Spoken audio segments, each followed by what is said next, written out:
So glad that you are taking a little time with us today on Curiosity, Not Judgment. Welcome in. My name is Birga. And I'm Gary. And of course, we are still two continents apart, but enjoying the conversation by way of Zoom today. And I wanted to talk about those people. Those people, That's right, those people. And I think that phrase will naturally make its way to your mind and cause you to make an identification.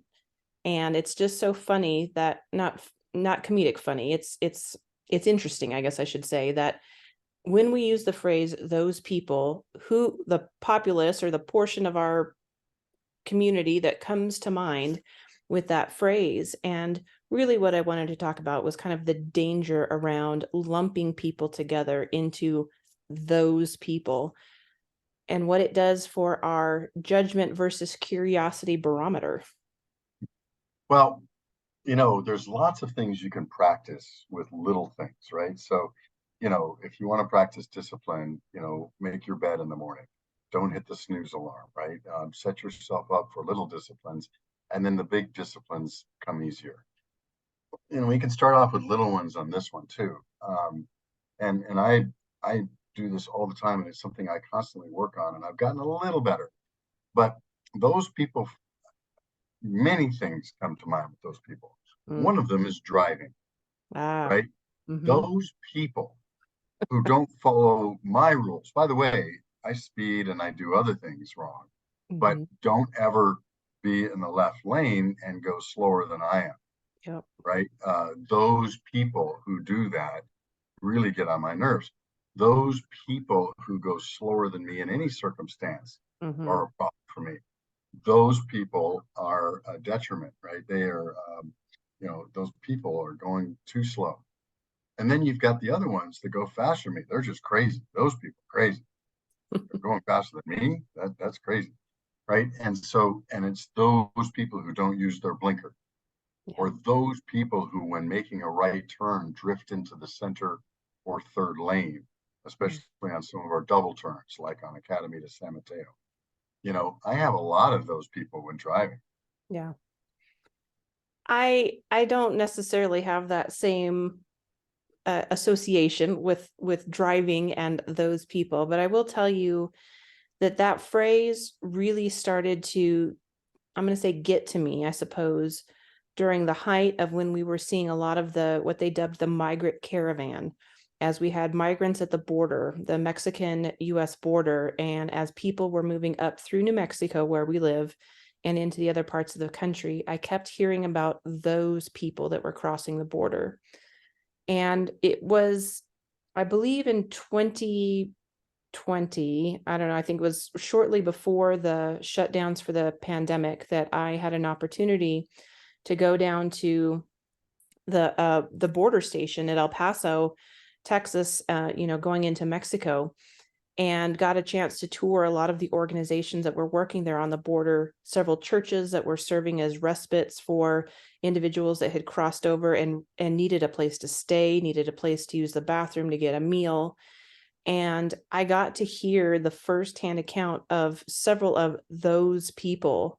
And I'll tell you, when the stories are shared, it instantly, for me, changed the mentality of groupthink into hundreds and thousands of individual stories. And what I saw and what I heard was so heartbreaking. Everything from, families that had been victims of extreme gang violence to, horrific abuses at the hands of governments. And the stories can go on and on and on, and they're all very specific and they're all very individual to those people.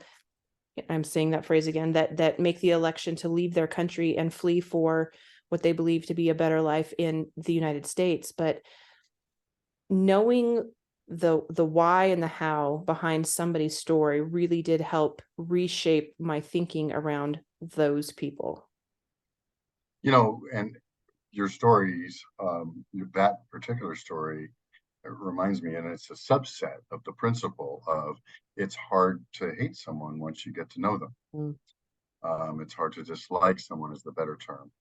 once you get to know them. It's harder to call someone those people once you get to know them. Yeah. And they do have individual stories. And Yeah. so many times when we say those people, we are lumping or casting dispersions on a characteristic of maybe an outlier to a whole group of people. And Right. when we do that, we have gone from curiosity to judgment, Mm, and it may not serve us well, right. right? This is the point. When we as human beings, there is, especially in this day and age, there is so much information coming at us. We almost have to categorize it in order to not just get overwhelmed. And, Yeah. and that part is useful for us. Mm-hmm. When we do that with respect to groups of people, Mm-hmm. it may or may not serve us well because it takes away the fact that people are individuals Mm-hmm. and that they're not collectively anything. Yeah. And I may be part of a group, right? I'm Norwegian, for instance, Mm-hmm. but I act very much differently than other Norwegians that I know. Certainly. And I have different values, and I have different hopes and dreams, and I have different. And so you can lump me into a group called Norwegians, or you can get to know me as an individual. What serves you better? Yeah. The other, I guess, couple avenues that I've been thinking about in regards to this topic have really come about with my career shift. I shared, I think last week or the week prior, that I'm now working for an agency that deals with victims of human trafficking. And that could be sex trafficking and that could be labor trafficking. But one of the very first training videos I had to watch was in relation to migrants that had been pulled from detention centers with just this reprehensible scheme that was developed because of the overwhelming number of people that had come to the borders and how lax policies had become about how minor migrants, so those under the age of 18, could be released and to whom they could be released. And it was this story about how there was a number of youth, I think specific to, I want to say Nicaragua, that they were snapped up at the border from an agency that was overwhelmed with sheer numbers of people and taken and forced to do labor in a chicken facility where they were having to deal with chickens and chicken processing. And for years they were there. And, again, those people that were cloistered in this center at the border, a subset of those people then were snatched up by very bad charactered individuals to pull them into this labor pool. And just, again, these stories that are so heartbreaking and so overwhelming. And you think, man, what can we do in the face of all of these atrocities? And locally here in Albuquerque, you and I were talking about there's a business owner who's getting very, very frustrated with addicts being on his property. And he's got a number of properties across town, and daily he'll come to do some sort of a security check, or he'll find people on security cameras that are active drug users, that they're camping on his property. And so he's taken to social media and has begun posting what he kind of shows as his daily junkies. And again, it's this category of those people that are on his properties. And I understand the frustration. I'm not clueless to this. I've been alongside the business world for a long time, and I get it. It's impacting his ability to carry out business and to do it well. But there is a person underneath that label of a junkie, or there's a person underneath that label of migrant, or underneath that label of prostitute, or whatever that label is of those people. And I just hope we don't lose the capacity to understand a personalized story when we start to have that judgment of those people. And there, but for the grace of God, go I. It is true that these are a bunch of individuals, and some of these problems are almost intractable. Some of them are, what can we do? Yeah. Sometimes we can reach out and we can, the old starfish story, we can help one. Mm-hmm. How do you scale that? And how do you scale that well is another point, right? Um, is it up to government? Is it up to private agencies? Is it up to nonprofits? Is it up to, who is responsible? Mm, And we often go there. And clearly, when you've got really difficult, complex problems like that, it's hard to solve those problems. And so, since they're not going to be completely solved ever, what do we do in the meantime? How do yeah. we treat people who we run across who are in one of those groups? Yeah. Well, and I don't want to throw the baby out with the bathwater, so to speak, in the midst of this conversation. And I recognize that there are characteristics, common characteristics that may be associated with a particular demographic of people. And sometimes those are really important facts that we need to know in a prevention program or a care program, right? So individuals who have been caught up in this world of human trafficking have common entry points. Oftentimes they have grown up in poverty, potentially coming out of a foster care system, aging out of a foster care system, insecurity in housing.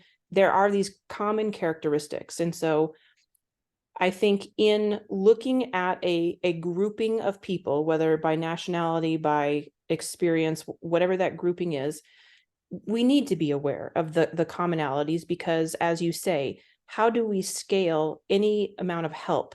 Because that starfish approach is great if every single one of us is taking the time to care for the one. But I think, what is the statistic that 20% of people do 80% of the work, something like that? So if you've got Right. 20, yeah, 20% of folks that are the ones doing the care work or the support work, it has to be scalable. Yeah, and I think 20% is generous. Yeah. And I think a lot of folks, and I fall victim myself. I've got a busy life, and Mhm. so how am I going to take time to spend, and where do I start, and who do I do it with, and how will I be effective, and which of the personalities and problems can I affect on an individual basis? Yeah. And many of us throw up our hands when faced with that and say, well, maybe I'll just donate to a nonprofit who's good at that. Mm, And that's fine, but there's only so much that nonprofits can do with money. They need real people and resources and other things too. And so this is the dilemma. But yeah. back to those people. When we say those people, maybe it's enough for us to think to ourselves, when we say those people, a little yellow flag goes up and says, Mhm. okay, am I, does this serve me? And does it serve those people? Yeah. Is there some other way to characterize this situation? Is there something I can do, some small thing that I can do about the situation? And what about those people are reflecting things that are problems with me or with Mhm. society or other things that are painful for me to look at? I might add a question prior to those. Those were great questions. And I might start with, am I attributing a label to those people based on something I'm hearing or because of my own knowledge or experience? Mhm. We get lazy. I mean, I get lazy. I'll speak first person. I get lazy. So sometimes you'll hear a news story, or sometimes you'll hear a report from somebody else about those people. And rather than do the investigation yourself, you go ahead and just apply that label because you've heard it from another source. That's exactly right. And some of that is laziness again. Some of it is efficiency. Some of it's even effective. If we can get trusted sources, and what does that even mean today, Right. of information, that because there are people who constantly think about some of these issues, and there are certain people that I would trust with those things. I mean, I'll never, what who comes to mind immediately is my favorite guy that runs, the Rock at Noonday, and who feeds the homeless every day. And I volunteered there for 12 years. I look, I trusted his his opinion, his judgment is not the right word in this context, his thinking, Expertise. his expertise, his experience, Yeah. which I am not spending my whole vocation on. Right. And so I trust his experience because I don't have enough experience. I had, a couple of hours a week experience, whereas he had 40, 60 hours a week of Yeah. experience. And so sometimes we trust people who have more experience than we do. Hmm. I think it's easier to trust them when we get to know them. But if you're hearing a voice on a media say something, Yeah. you don't know the person, you don't know if they really have the expertise or the experience. As Right. you said, they might just be repeating something that they've heard. Right. So I like that we're already beginning to build up this kind of library and vocabulary around questions, curious questions that we can ask when we find ourselves saying those people or hearing the phrase those people. So starting with, where is this label coming from? I think that's a good first place to start. And then, you had a couple of suggestions in there. What else comes to mind at that we need to be really thoughtful in framing some questions around this topic so that we don't lump individuals into a group that already has a judgment label on it? Well, I think you've just led yourself right into the question, and that is this individual that's in front of me, do all of the attributes of those people automatically apply to this person who's in front of me? Hmm. The answer by definition is no, Yeah. right? You can't generalize a group of more than four. I'll just pick Hmm. that number, right?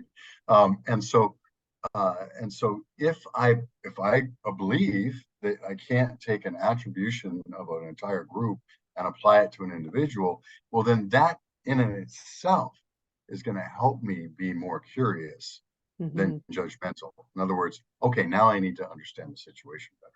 Yeah.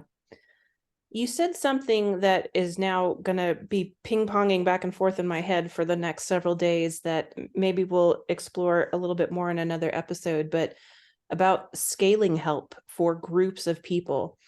And I have no idea who listens to this podcast on a weekly basis, but we may have some brilliant minded folks that think, man, I've got a solution to serve a group of those people, but I don't know who to tell. I don't know how to be a help where I could offer a scalable solution.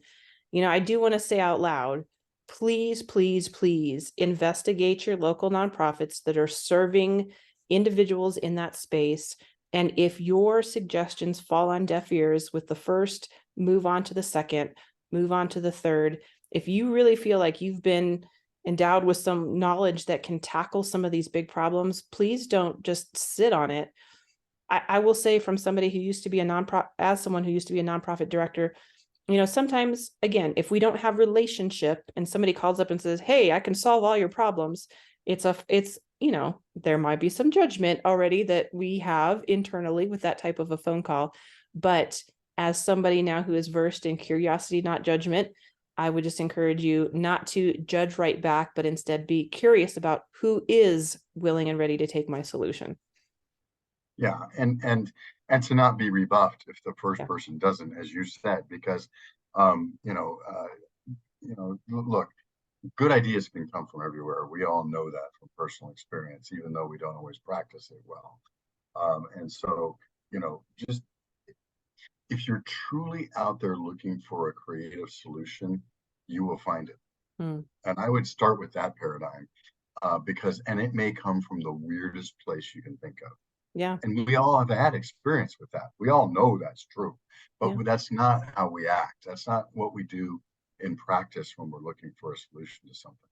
We usually go to our tried and true method, Hmm. whatever that method is, or our tried and true person, or our tried and true individual or group. And that may not always yield the best results. Yeah. Well, just again, stay in that curiosity mindset. And if you are a person that feels compelled to help, instead of it being a prescribed, well, I'm sure this is going to work in this situation because it worked in the last one, go investigate the population that you want to make a difference in and learn those individual stories.